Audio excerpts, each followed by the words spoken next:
Bapak, Ibu, dan saudara sekalian yang dikasihi Tuhan, mari kita pada saat ini menyediakan hati kita untuk menjadi taburan firman Tuhan. Mari kita bersama berdoa. Ya Bapa, Tuhan yang penuh rahmat dan yang selalu memelihara kehidupan kami. Kami saat ini Tuhan perkenankan untuk mendengarkan firman-Mu. Jadikanlah hati kami sebagai taburan firman-Mu, agar dengan firman-Mu kami semakin tumbuh dan berbuah bagi kehidupan ini. Amin.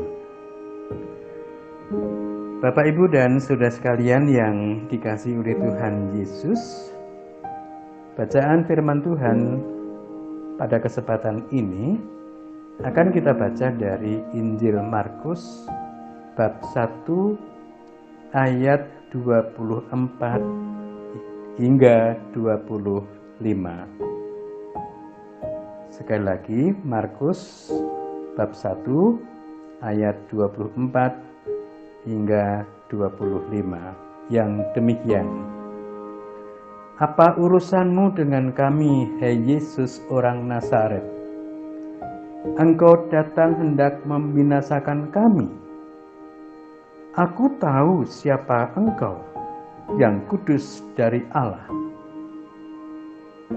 Tetapi Yesus menghardiknya, katanya, diam, keluarlah daripadanya. Demikian pembacaan firman Tuhan. Bapak, Ibu, dan saudara sekalian yang dikasihi Tuhan, bacaan tadi menempati pada perikop dari Injil Markus bab 1 ayat 21 hingga 28, di mana dikisahkan dalam perikop itu ketika Tuhan Yesus mengajar orang banyak. Pada waktu itu ada satu orang yang kerasukan roh jahat. Dalam Injil Markus pada bacaan ini ditampilkan adanya salah satu ironi dalam Injil Markus adalah bahwa orang-orang yang dekat dengan Yesus justru sulit memahami identitas Yesus. Sanak keluarga Yesus bisa dibaca pada Markus 3 ayat 31 hingga 35, maupun murid-murid Yesus Markus 4 ayat 41, bab 6 ayat 37 dan ayat 49 hingga 50, pasal 7 ayat 17 dan 18, serta pasal 8 ayat 4 dan ayat 21. Sama-sama tidak bisa memahami siapa Yesus itu. Yesus sampai bahkan membuat konfrontasi, menanyakan kepada murid-muridnya, tetapi siapa katamu, siapakah aku ini?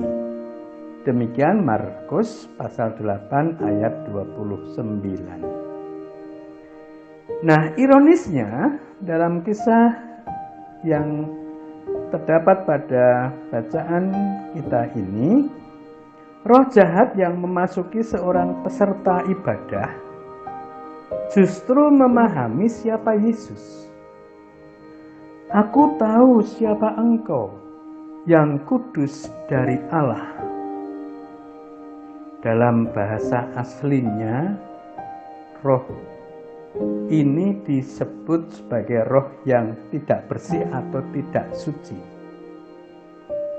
Roh ini tahu persis bahwa jati dirinya berbeda 180 derajat dari Yesus. Ia adalah sosok yang tidak bersih atau tidak suci, sedangkan Yesus adalah sosok yang kudus.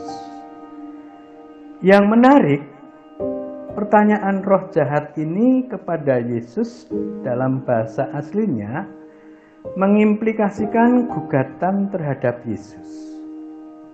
Mengapa engkau memilih pertempuran ini? Atau tidak dapatkah engkau membiarkan segala sesuatunya sebagaimana adanya?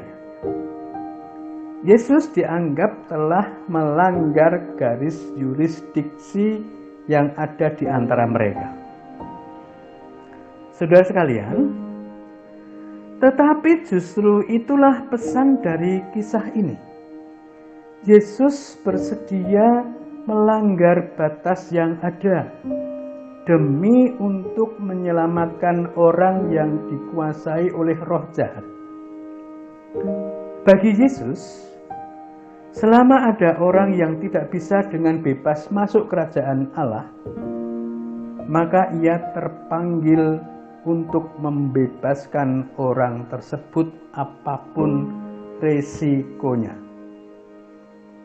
Seperti dalam kisah-kisah ketika Tuhan Yesus duduk berkumpul dengan para pendosa, para pemungut cukai, dan orang-orang berdosa yang kerap kali orang Farisi itu mengkritik Tuhan Yesus, bahkan ketika Tuhan Yesus juga makan bersama dengan orang-orang yang dianggap berdosa itu.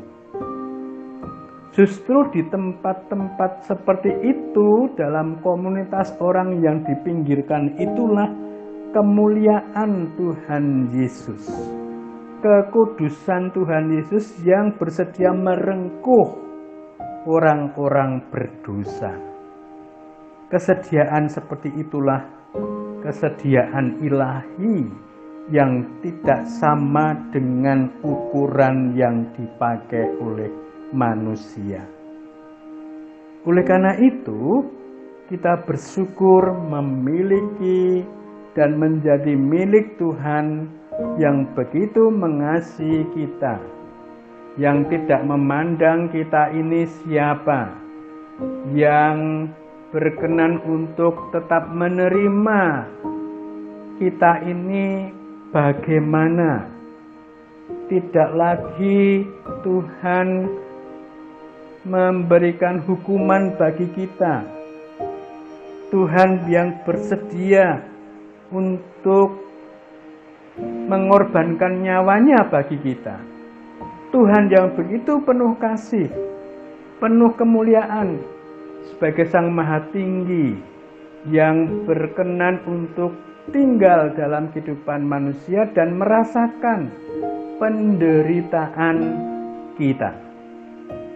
Maka tentu saja di tengah hidup kita yang saat ini berdampingan dengan virus yang membahayakan itu, Tuhan berkenan pula hidup dan tinggal bersama dengan kita.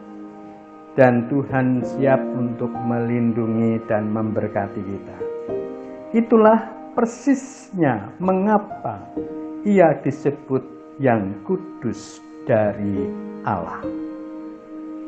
Yesus disebut kudus bukan karena Ia menjaga jarak dari kita, tetapi karena Ia mau melintasi batas-batas yang ada. Kita bersyukur menjadi milik Tuhan Yesus. Tuhan memberkati. Amin. Mari kita berdoa. Tuhan, kami bersyukur karena Engkau senantiasa merengkuh kehidupan kami. Dan biarlah akan tetap demikian itu sampai selama-lamanya. Terima kasih ya Tuhan. Amin.